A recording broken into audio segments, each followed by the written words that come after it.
Om Shanti. Good morning. आज हम सुनते हैं 28 जुलाई 2021 के अनमोल मधुरमा वाक्य। आज है बुधवार। प्यारे दीदी मनमणि जी का स्मृति दिवस भी है।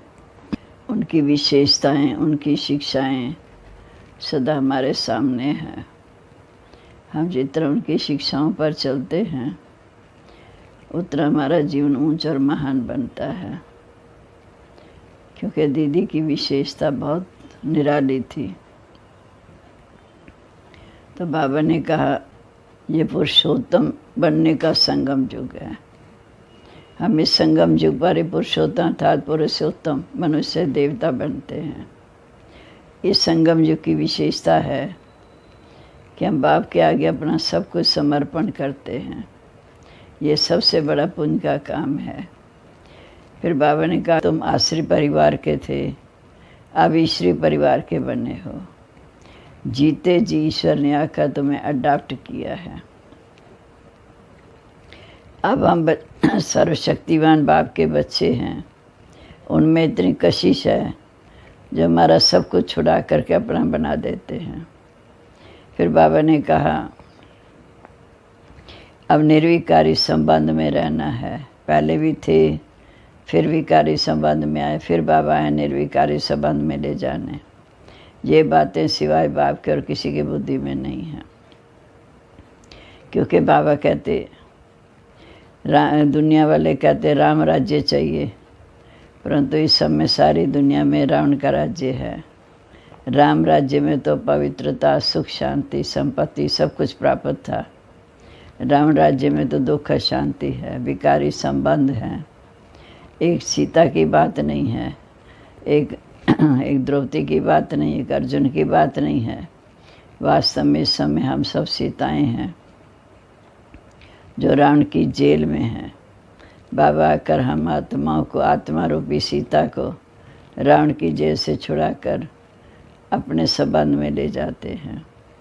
फिर बाबा ने कहा कि 7 दिन का कोर्स करने से ये सब बातें समझ में आती हैं। कोई भी आता है पहले उन्हें 7 दिन का कोर्स कराओ, जिससे उनको ये सब बातों की समझ आ जाए। सन्यासी भी वैराग करते हैं, लेकिन उनका हद का वैराग, घर बार छोड़ के जंगल में जाते, फिर उसके बाद वो शहरों में आके बस गए। तुम्हारा है सच्चा वैराग, जो घर गृहस्थ में रहते सारी दुनिया को भूलते हो। इसलिए जितना भी समय वैरागी बनेंगे, बाबा को याद करेंगे, बाबा से सर्व संबंध जोड़ेंगे, उतना बाप के वर्षे के अधिकारी बनेंगे। अब हम सुनते हैं आज के मधुरमा वाक्य। बाबा ने कहा मीठे बच्चे, ये पुरुषोत्तम बनने का संगम युग है। ये पुरुषोत्तम बनने का संगम युग है। इसमें कोई भी पाप कर्म नहीं करना है। प्रश्न है, संगम बाण तो बच्चे सबसे बड़ा पुण्य कौन सा करते हो? स्वयं को बाप के हवाले कर देना, अर्थात संपूर्ण स्वाहा हो जाना। स्वयं को बाप के हवाले कर देना अर्थात संपूर्ण स्वाहा हो जाना, ये है सबसे बड़ा पुण्य। अब तुम ममत्व मिटाते हो, बाल बच्चे घर बार सबको भूलते हो। यही तुम्हारा सच्चा व्रत है। कहते हैं अब मोह मर गई दुनिया, अभी तुम विकारी संबंधों से मुक्ति पाते हो। गीत है जले न क्यों परवाना। ओम शांति। ये सब भक्ति मार्ग में बाप की महिमा करते हैं। ये है परवानों की क्षमा के लिए महिमा। जब बाप आए हैं तो क्यों ना जीते जी उनके बन जाएं। वो क्षमा परवाने हैं, जब वो आए हैं तो क्यों ना हम उनके परवाने बन जाएं। जीते जी का उनको जाता है जो अडॉप्ट करते हैं। एक होता है शरीर छोड़ना, एक है जीते जी लौकिक दुनिया से बुद्धि हटाए बाबा के बच्चे बनने। बाबा ने अडॉप्ट किया। पहले तुम आश्री परिवार के थे, अब तुम ईश्वरी परिवार के बने हो।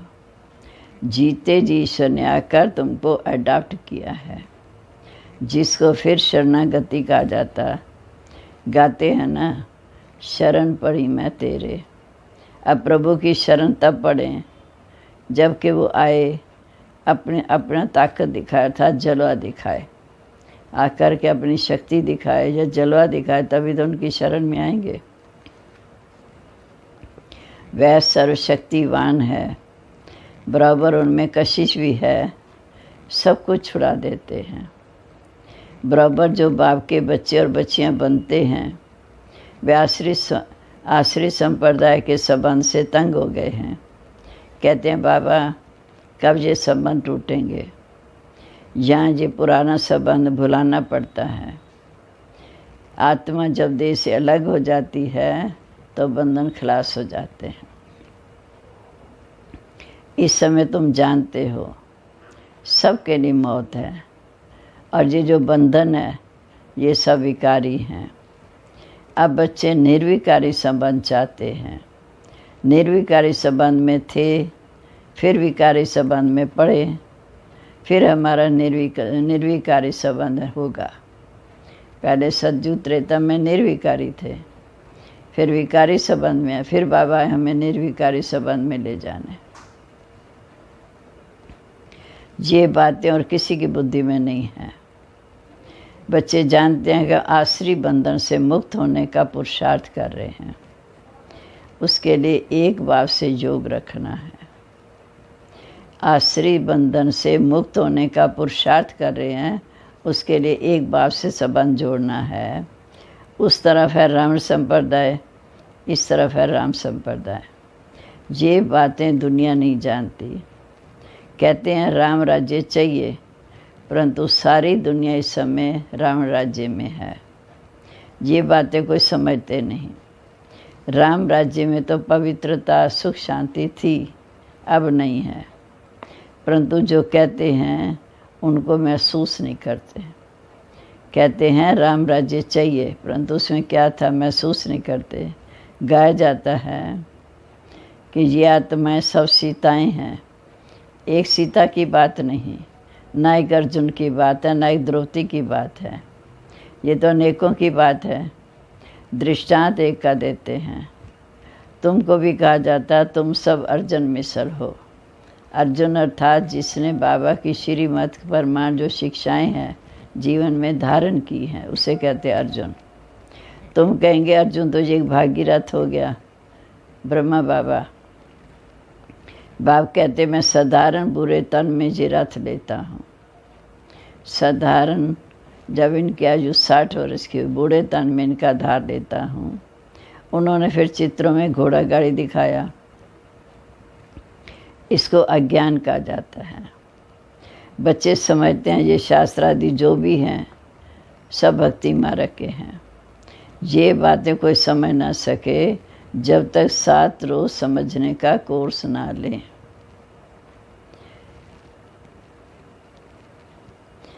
क्योंकि अर्जुन कौन है, भाग्यशाली रथ कौन सा है, ये सब बातें तब समझ सकेंगे जब 7 रोज कोर्स करेंगे, 7 दिन का। भक्ति मार्ग अलग है, ज्ञान मार्ग अलग है। ज्ञान भक्ति और वैराग कहते हैं। वास्तव में सन्यासियों का वैराग कोई अच्छा नहीं, सच्चा नहीं है। वह तो जंगल में जाकर फिर शहरों में निवास कर बड़े बड़े मकान आदि बनाते हैं। सिर्फ कहते हैं हमने मकान छोड़ा है, घर बार छोड़ा है। तुम्हारा तो घर ग्रस्त में रहकर सारी पुरानी दुनिया से वैराग है। घर ग्रस्त में रहकर सारी पुरानी दुनिया से वैराग है। यथार्थ बात ये है, वो है हद की बात जो घर बार छोड़ते हैं। तुम्हारा बेहद का वैराग, इसलिए उनको हठ योग, हद का वैराग कहा जाता है। तुम बच्चे जानते हो ये पुरानी दुनिया अब ख़त्म होनी है, इसलिए ज़रूर इससे वैराग आना चाहिए। बुद्धि भी कहती है कि नया घर जब बनता है तो पुराने को तोड़ा जाता है ना। तुम जानते हो अभी तैयारी हो रही है। कलयुग के बाद फिर सतयुग ज़रूर आएगा। अभी ये है पुरुषोत्तम संगम युग, अभी तैयारी हो रही है। कलयुग के बाद सतयुग आएगा, हम बीच में बैठे हैं। यह पुरुषोत्तम संगम युग। पुरुषोत्तम मास भी होता है, पर तुम्हारा ये है पुरुषोत्तम युग। पुरुषोत्तम मास में दान पुण्य आदि करते हैं। तुम इस पुरुषोत्तम युग में क्या करते हो? सर्वस्व स्वाहा कर देते हो। पुरुषोत्तम युग में सब कुछ स्वाहा कर देते हो। जानते हो सारी दुनिया स्वाहा होनी है, तो सारी दुनिया का सर्वस्व स्वाहा होने के पहले हम अपने को क्यों ना स्वाहा करें? विनाश के टाइम तो सब स्वाहा होंगे, तो उससे पहले हम क्यों ना स्वाहा हो जाएं, जो हमारी फिर भाग्य भी बने। इसका तुमको कितना पुण्य मिलेगा? वो है हद का पुरुषोत्तम मास, ये है बेहद का पुरुषोत्तम मास। पुरुषोत्तम मास में बहुत कथाएं सुनते हैं, व्रत नियम रखते हैं। तुम्हारा तो बड़ा भारी व्रत है। तुम्हारे भल बाल बच्चे घर बार आदि सब हैं, परंतु दिल से ममत्व मिट जाना, ये है वास्तविक व्रत। परिवार सब होते हुए दिल से ममत्व मिटाना, एक भाव से संबंध जोड़ना, ये है वास्तविक व्रत। कहा जाता आप मोए मर गई दुनिया। तुम जानते हो ये सब खत्म हो जाएंगे। हम बाप के बने हैं पुरुषोत्तम बनने के लिए। सर्व पुरुषों में अर्थात मनुष्यों में उत्तम पुरुष लक्ष्मी नारायण सामने खड़े हैं। इनसे उत्तम और कोई मनुष्य हो नहीं सकता। सब मनुष्यों में उत्तम मनुष्य लक्ष्मी नारायण, इनसे ऊंचा मर्तबा किसी का हो नहीं सकता। लक्ष्मी नारायण विश्व के मालिक थे। तुम आए हो ऐसा पुरुषोत्तम बनने के लिए। अब मनुष्य मात्र सद्गति को पाते हैं। मनुष्यों की आत्मा इस समय पुरुषोत्तम बन रही है, तो फिर उनके रहने का स्थान भी ऐसा उत्तम होना चाहिए। जो इतना ऊंचा लक्ष्मी नारायण जैसा जीवन बनता है, विश्व के मालिक बनते हैं, तो उनको रहने के लिए स्थान भी तो बड़ा अच्छा चाहिए। जैसे प्रेसिडेंट सबसे ऊंच पद पर है, तो उनको रहने के लिए राष्ट्रपति भवन मिला है। कितना बड़ा महल बगीचा आदि है। ये तो है जहाँ की बात। राम राज्य को तो तुम बच्चे जानते हो। तुम इस समय पुरुषार्थ कर पुरुषोत्तम संगम युगी बनते हो। ये कलयुगी पुरुषोत्तम रहेंगे नहीं। तुम सतयुगी पुरुषोत्तम बनने के लिए पुरुषार्थ कर रहे हो। तुम जानते हो हमारे महल कैसे बने हुए होंगे। सतयुग का सीन बुद्धि में रखो। हमारे महल कैसे बने होंगे? जहाँ सोने के महल होंगे, हीरे जवाहरात की जड़त होगी। कल राम राज्य होगा, तुम राम राज्य में पुरुषोत्तम होंगे। तुम चैलेंज करते हो कि हम रावण राज्य को बदल राम राज्य स्थापन करेंगे। अब चैलेंज किया तो एक दो को पुरुषोत्तम बनाना है भविष्य के जन्म के लिए। अगर हम चैलेंज करते हैं कि राम राज्य को बदल राम राज्य लाएंगे, चैलेंज करेंगे तो सेवा भी करनी है, एक दो को पुरुषोत्तम बनाना है भविष्य के जन्म के लिए। देवताओं की महिमा गाते हैं कि वह सर्वगुण संपन्न 16 कला संपूर्ण निर्विकारी थे। अहिंसा परमो देवी देवता धर्म था। तुम जानते हो कि उस समय और कोई मनुष्य नहीं था। माना उस समय और कोई भी मनुष्य इन बातों को नहीं जानते। तुम दूसरे जन्म में पुरुषोत्तम बनेंगे। अभी पुरुषार्थ कर रहे हैं, फिर नई दुनिया में देवी देवता बनेंगे। फिर इस रावण राज्य का कोई नहीं रहेगा। अभी तुमको सारा ज्ञान है। अब रावण राज्य खत्म होना है। आज का तो समय का भी कुछ भरोसा नहीं। अकाले मृत्यु हो जाती अथवा किसी की दुश्मनी हुई तो उड़ा भी देते हैं, मार भी देते हैं। तुमको तो कोई उड़ा ना सके। सतयुग में ये बातें होंगी नहीं। तुम अविनाशी पुरुषोत्तम हो। ये है विनाशी। सो भी रावण राज्य में। इनको तुम्हारे दैवी राज्य का पता ही नहीं। तुम जानते हो कि इस समय हम अपना दैवी स्वराज्य स्थापन कर रहे हैं।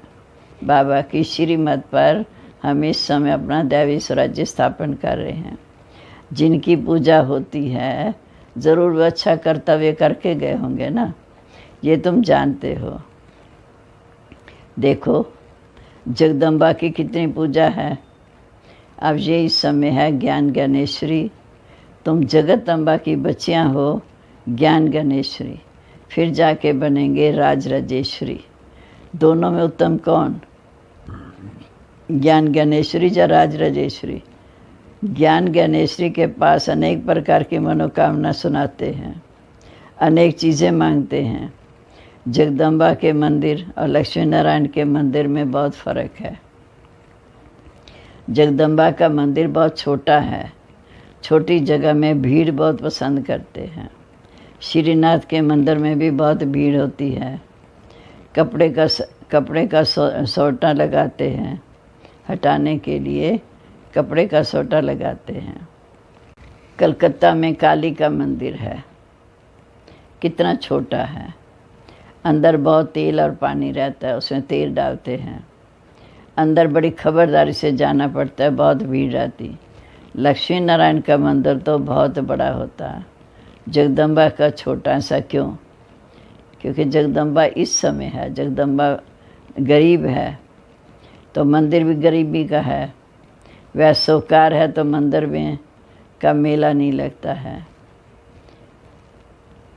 माना लक्ष्मी नारायण सोकार हैं, उनका कभी मेला नहीं लगता।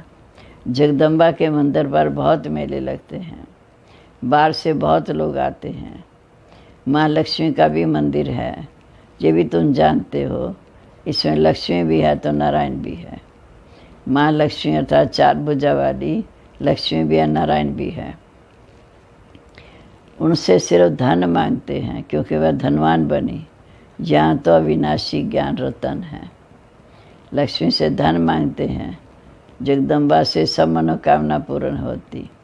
लेकिन इस समय बाबा आकर हमें अविनाशी ज्ञान रत्नों का धन देते, माला माल करते हैं।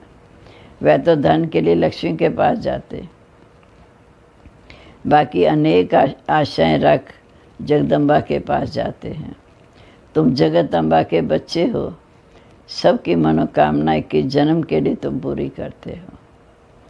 जगदम्बा के बच्चे हो, सबकी मनोकामना 21 जन्म के लिए पूरी करते हो। एक ही महामंत्र है जो सब मनोकामना 21 जन्म के लिए पूरी हो जाती है। दूसरे जो मंत्र आदि देते उसमें उसका अर्थ कुछ भी नहीं। तो बाप समझाते, ये मंत्र भी तुमको क्यों देता हूँ? क्योंकि तुम पतित हो। तो बाबा कहते, माँ में कम याद करो, तभी पावन बनेंगे। ये सिवाय बाप के आत्माओं को कोई कह न सके। इससे सिद्ध होता है कि ये सहज राजयोग एक बाप ही सिखाते हैं। ये सिवाय बाप के आत्माओं को कोई ऐसी बातें कह न सके। माँ में कम याद करो, इससे सिद्ध होता है ये सहज राजयोग एक बाप ही सिखाते हैं। मंत्र भी वही देते हैं। 5000 वर्ष पहले भी मंत्र दिया था। ये स्मृति आई है ना। अब तुम सन्मुख बैठे हो, क्राइस्ट होकर गया तो उसका बाइबल पढ़ते रहते। वह क्या करके गए? धर्म की स्थापना करके गए। तुम जानते हो शिव बाबा क्या करके गए, कृष्ण क्या करके गए। कृष्ण तो सतयुग का प्रिंस था, जो ही फिर नारायण बना, फिर पुनर्जन्म लेते आए। शिव बाबा भी कुछ करके गए हैं, तभी उनकी इतनी पूजा होती है। अब तुम जानते हो कि शिव बाबा हमें इस समय राजयोग सिखाकर राजाओं का राजा, विश्व महाराजा विश्व महारानी बनाते हैं। भारत को स्वर्ग बना कर गए। जिस स्वर्ग का पहला नंबर मालिक खुद नहीं बने हैं। शिव बाबा मालिक खुद नहीं बने हैं, बच्चों को बनाया। वह तो श्री कृष्ण बना, ज़रूर कृष्ण की आत्मा को पढ़ाया। अब तुम समझ गए हो, कृष्ण की वंशावली तुम बैठे हो। राजा रानी को माता पिता अन्नदाता कहते हैं। राजस्थान में भी राज को अन्नदाता कहा जाता है। राजाओं की कितनी मान्यता होती है। आगे सब शिकायतें राजा के पास आती थी, दरबार लगती थी। कोई भूल करते थे तो बहुत पछताते थे। आजकल तो जेल बर्स बहुत है। विक्रम करते हैं, जेल में गए, फिर छूट गए, फिर विक्रम किया, घड़ी घड़ी जेल में जाते हैं। अब तुम बच्चों को गर्भ जेल में भी नहीं जाना है, तुमको तो गर्भ महल में आना है। सतयुग में तो गर्भ महल होगा। इसलिए बाप को याद करो, जिससे तुम्हारे विक्रम विनाश हो जाए। सिर्फ कम पुरुषार्थ के कारण कम पद पाते हैं। बाबा तो कहते अच्छा पुरुषार्थ करो, ऊंच पद पाओ। जो कम पुरुषार्थ करते हैं कम पद पाते हैं। ऊंच पद वालों को सुख भी बहुत रहता है। जहाँ तो सिर्फ 5 वर्ष के लिए गवर्नर प्रेसिडेंट मुकर्रर करते हैं। तुम समझा सकते हो कि भारत ही दैवी राजस्थान बना। अभी तो न राजस्थान है न राजा रानी है। आगे कोई गवर्नमेंट को पैसा देते थे तो महाराजा महारानी का टाइटल मिल जाता था। जहाँ तुम्हारी तो पढ़ाई है, राजा रानी का पढ़ाई से नहीं बनते हैं। तुम्हारी एम ऑब्जेक्ट है कि इस पढ़ाई से ही तुम विश्व महाराजा विश्व महारानी बनते हो। ईश्वरी पढ़ाई से ही तुम विश्व महाराजा विश्व महारानी बनते हो, राजा रानी भी नहीं। राजा रानी का टाइटल तो त्रेता से शुरू होता है।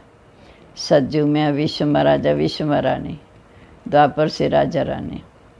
तुम अभी ज्ञान ज्ञानेश्वरी बनते हो, फिर बनेंगे राज राजेश्वरी। कौन बनाएगा? स्वयं ईश्वर। कैसे आकर राजयोग और ज्ञान से हमें इतनी ऊंची रजाई दे रहे हैं। राजयोग के लिए बाप को याद करना है। बाप आए हैं तुम्हें स्वर्ग का मालिक बनाने। बाप आए हैं तुम्हें स्वर्ग का मालिक बनाने। ये तो बहुत सहज है।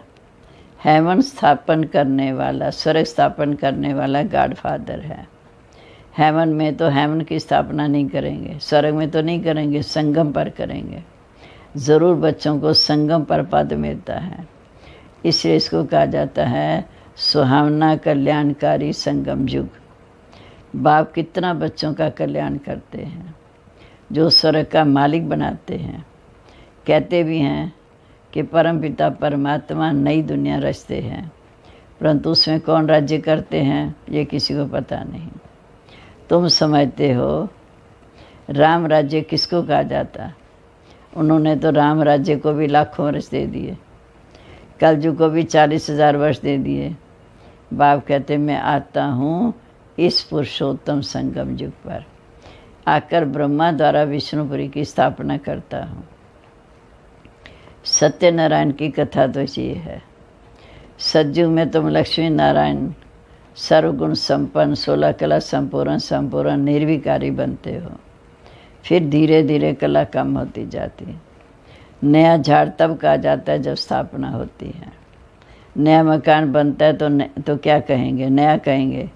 तुम भी सतयुग में आएंगे तो नई राजधानी होगी। फिर धीरे धीरे कला कम होती जाती। स्थापना तो यहाँ होती है, संगम पर स्थापना होती है। ये वंडरफुल बातें तुम्हारी बुद्धि में और कोई की बुद्धि में नहीं है। तो बाबा ने समझाया सभी आत्माओं के लिए ये युग पुरुषोत्तम बनने का है। सभी आत्माओं के लिए संगम युग पुरुषोत्तम बनने का है। जीवन मुक्ति को पुरुषोत्तम कहा जाता, जीवन बंद को पुरुषोत्तम नहीं कहेंगे। इस समय सब जीवन बंद में है। बाप आकर सबको जीवन मुक्त करते हैं। तुम आधा कल्प के लिए जीवन मुक्त होंगे, फिर बाद में जीवन बंद में आएंगे। ये तुम बच्चे ही समझते हो। तुम्हारा व्रत नियम क्या है? बाबा ने आकर व्रत रखवाया, खान पान की बात नहीं। सब कुछ करो, सिर्फ एक बाप को याद करो और पवित्र बनो। पुरुषोत्तम मास में बौद्ध करके पवित्र भी रहते हैं। वास्तव में इस पुरुषोत्तम युग का मान है। तुमको कितनी खुशी होनी चाहिए, कितना नशा होना चाहिए। अब तुम्हारे से कोई पाप कर्म नहीं होना चाहिए।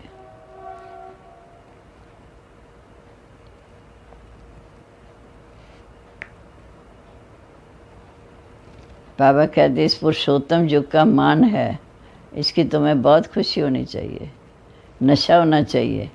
अब तुमसे कोई पाप कर्म नहीं होना चाहिए, क्योंकि तुम पुरुषोत्तम बन रहे हो। अच्छा, मीठे मीठे सिक्के लदे बच्चों प्रेत माता पिता बाप दादा का याद प्यार। Good morning. रूहानी बाप की रूहानी बच्चों को नमस्ते। रूहानी बच्चों की रूहानी बाप दादा को नमस्ते। नमस्ते बाबा, गुड मॉर्निंग। शुक्रिया बाबा, कितना ऊंचा पद का अधिकार देने के लिए कितनी ऊंची शिक्षाएं दे रहे हैं। धारणा के लिए मुख्य सार। इस पुरुषोत्तम युग में जीवन मुक्त बनने के लिए पुण्य कर्म करना है, पवित्र ज़रूर बनना है। घर बार आदि सब होते दिल से ममत्व मिटा देना है। दूसरा, श्रीमत पर अपने तन मन धन से दैवी राज्य स्थापन करना है। श्रीमत पर अपने तन मन धन से दैवी राज्य स्थापन करना है, पुरुषोत्तम बनाने की सेवा करनी है। अब आज का वरदान, ऑलमाइटी बाप की अथॉरिटी से, ऑलमाइटी बाप की अथॉरिटी से हर कार्य को सहज करने वाले सदा अटल निश्चय बुद्धि भव। ऑलमाइटी बाप की अथॉरिटी से हर कार्य को सहज करने वाले सदा अटल निश्चय बुद्धि भव। हम सबसे श्रेष्ठ ऑलमाइटी बाप की अथॉरिटी से कार्य करने वाले हैं। सबसे श्रेष्ठ ऑलमाइटी बाप की अथॉरिटी से सब कार्य करने वाले हैं। ये इतना अटल निश्चय हो जिसको कोई टाल न सके। इसे कितना भी कोई बड़ा कार्य करते अति सहज अनुभव करेंगे। जैसे आजकल साइंस ने ऐसी मशीनरी तैयार की है जो कोई भी प्रश्न का उत्तर सहज ही मिल जाता है, दिमाग चलाने से छूट जाते हैं। जो कोई प्रश्न का उत्तर सहज मिल जाता, ऐसे ऑलमाइटी अथॉरिटी को सामने रखेंगे तो सब प्रश्नों के उत्तर सहज मिल जाएंगे और सहज मार्ग की अनुभूति होगी। स्लोगन है, सदा बाबा को साथ रखेंगे तो हर बात का उत्तर मिल जाएगा। स्लोगन है, एकाग्रता की शक्ति पर्व स्थिति को भी परिवर्तन कर देती है। एकाग्रता की शक्ति पर्व स्थिति को भी परिवर्तन कर देती है। आज का सम्मान है, मैं संपूर्ण समर्पण, वैराग वृत्ति व अटल निश्चय बुद्धि हूँ। ओम शांति।